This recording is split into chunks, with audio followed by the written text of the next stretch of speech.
बिस्मिल्लाहिर्रहमानिर्रहीम, अस्सलाम वालेकुम रहमतुल्लाहि व बरकातुहू। दोस्तों, उम्मीद करता हूँ सब लोग खैर ऑफिस से होंगे, ठीक ठाक होंगे।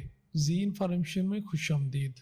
वीडियो स्टार्ट करने से पहले दोस्तों छोटी सी रिक्वेस्ट है, अगर आपने इस चैनल को सब्सक्राइब नहीं किया तो काइंडली सब्सक्राइब करके जी इन्फॉर्मेशन फैमिली का हिस्सा बन जाए। आपके जी इन्फॉर्मेशन फैमिली का हिस्सा बनने से हमारी बहुत सी हौसला अफजाई हो जाती है, जिससे हम नई वीडियोज़ लेके आपकी खिदमत में हाजिर होते रहते हैं। चलें जी, चलते हैं वीडियो की तरफ।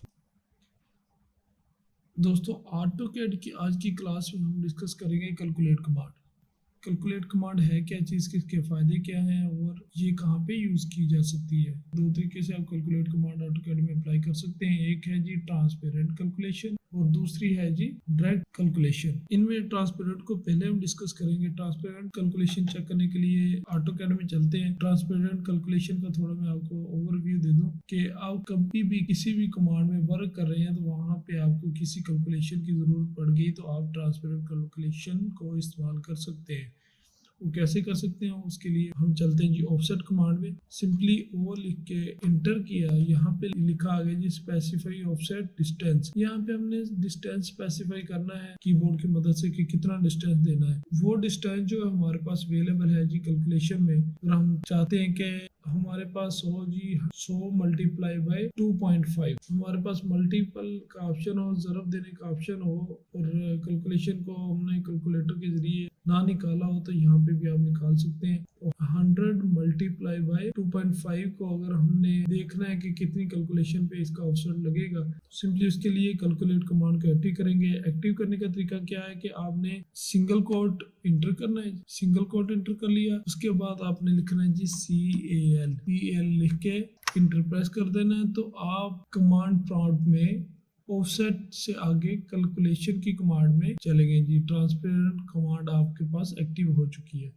यहाँ पे आप लिखेंगे ये 100 मल्टीप्लाई स्टार जो है वो से प्रेस करेंगे, मल्टीप्लाई हो जाएगा 2.5। 100 मल्टीप्लाई बाई 2.5 लिख के इंटर करेंगे। जैसे इंटर किया तो यहाँ पे आपके पास 250 ये आ रही है। यहाँ पे आपके पास डायमेंशन 250 एक्टिव हो चुकी है। यहाँ से अभी select the object to offset, अभी यहाँ पे पहले आ रहा था डिस्टेंस सेलेक्ट करें, अभी आ रहा है कि select the object to offset. Object to select करेंगे, जो ऑफसेट देना है उसे क्लिक कर देंगे। यहाँ पे ये देखिए जी हमारा 250 पे ऑफसेट लग गया। अभी चेक करते हैं जी वाकई ये ऑफसेट लगा है कि नहीं। उसके लिए सिंपली जाएंगे जी DL में जाके यहाँ से देखते हैं जी, ये देखिए जी हमारे पास बिल्कुल एग्जैक्ट है ना, 250 का ही ऑफसेट लगा है। अभी एक और कमांड अप्लाई करके देख लेते हैं। अगर हमने लगाना है जी सर्कल, C लिखा, यहाँ पे आ रहा है जी specify the centre point of circle, हमने सेंटर पॉइंट सेलेक्ट कर लिया। यहाँ पे अभी आ रहा है रेडियस ऑफ सर्कल।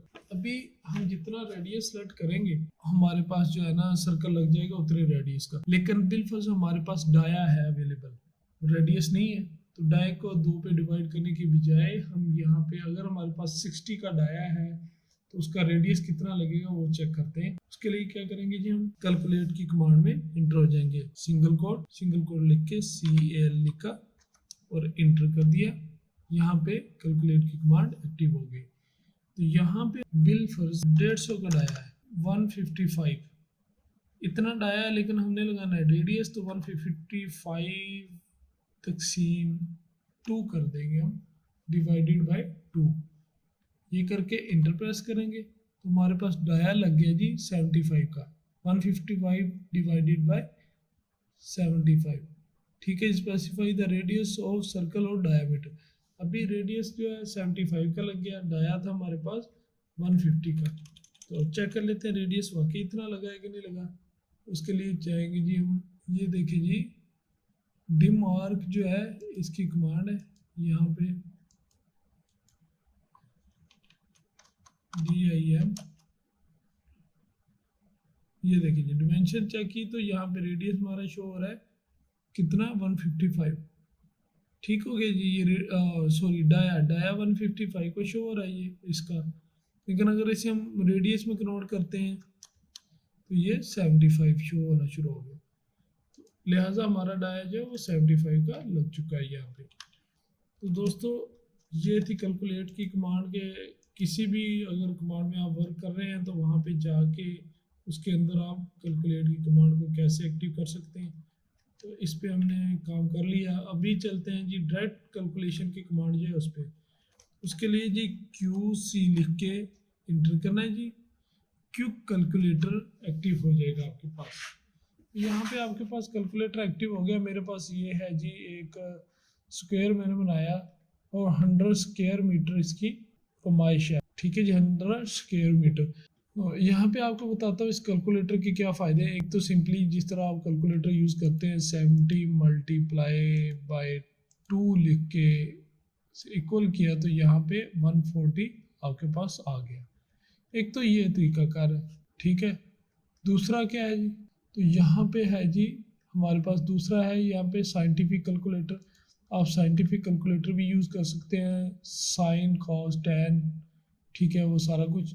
तो साइंटिफिक के बाद नीचे है जी यूनिट कन्वर्जन। यहाँ से ये बेहतरीन चीज़ है, यहाँ पे आप जो है यूनिट जो है वो कन्वर्ट कर सकते हैं। तो यूनिट टाइप क्या है जी, लेंथ है, लेंथ को आप एरिया में कन्वर्ट कर लेंगे। अगर हम इसका एरिया 100 स्क्वायर मीटर है तो उसे कन्वर्ट करना चाहते हैं इस एरिया को किसी दूसरे में, कन्वर्ट फ्रॉम मीटर्स, मीटर से कन्वर्ट करना है या जिससे कन्वर्ट करना है हमने मीटर से कन्वर्ट करना है, कन्वर्ट टू, हमने मीटर से कहाँ कन्वर्ट करना है, फिट में करना है तो फिट में कर दिया। वैल्यू क्या है 140 है, हम लिख लेते हैं 100 लिख के इंटर किया तो ये हमारे पास 1076.39104 इतने फीट आ गई, स्क्वायर फीट, ठीक है, स्क्वायर मीटर से स्क्वायर फीट आ गई। अभी क्या है स्क्वायर फीट की बजाय हम करते हैं स्क्वायर इंचीज, तो स्क्वायर इंचीज आ गई। अभी वैल्यू देखते हैं जी हम स्क्वायर इंचीज की बजाय मिलीमीटर्स, तो मिलीमीटर्स में आ गई, ठीक है। अभी देख लेते हैं जी मिलीमीटर्स की बजाय स्क्वायर यार्ड, तो स्क्वायर यार्ड में भी ये वैल्यू आ गई, ठीक है जी। स्क्वायर यार्ड जो है वो 1.9 लमसम होता है। अगर हम 1 लिख के एंटर करते हैं तो सॉरी स्क्वायर यार्ड ऊपर था, इसे सिलेक्ट करेंगे, नीचे वाले को स्क्वायर यार्ड सिलेक्ट करें क्योंकि ऊपर वाला स्क्वायर मीटर था ना, ऊपर वाला स्क्वायर मीटर था, नीचे वाला स्क्वायर यार्ड है। अभी 1 लिख के एंटर किया हमने तो ये देखिए जी 1.19, ये 1 मीटर जो है वो इतने स्क्वायर यार्ड के इक्वल है। आप नेट से भी सर्च कर सकते हैं। तो यहाँ से आप किसी भी यूनिट को कन्वर्ट करके इजीली फाइंड कर सकते हैं किसी भी यूनिट की वैल्यू, किसी भी मेजरमेंट की वैल्यू। दोस्तों अगर ये वीडियो आपको पसंद आई हो तो काइंडली चैनल को सब्सक्राइब कर दें, बेल आइकन को प्रेस कर दें ताकि नई आने वाली वीडियो आपको बर वक्त मिलती रहे। दुआओं में याद रखिएगा जी। अल्लाह हाफिज़।